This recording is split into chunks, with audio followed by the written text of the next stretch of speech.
আমার জালালিয়াতের কসম, আমার মহানত্বের কসম, আমার ক্ষমতা আর দাপটের কসম, আজীবন আমার বান্দা গুনাহ করবে, পাপ করবে, অন্যায় করবে, কোন এক তাফসীর মাহফিলে এসে চোখের পানি ছেড়ে যখন ক্ষমা চাইবে, আমি জীবনের সব গুনাহ মাফ করে দেব।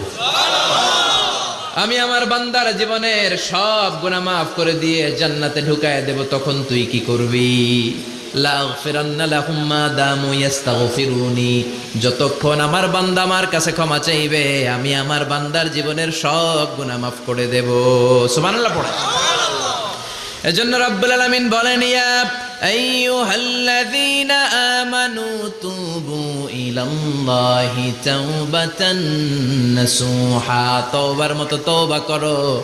তওবার মতো তওবা করলে যত বড় অন্যায় হোক, পাপ হোক, গুনাহ হোক, সব গুনাহ মাফ করে দিতে পারে কে? আল্লাহ। সাইয়েদনা আদম আলাইহিস সালাম ভুল করলেন, শত শত বছর কাঁদলেন,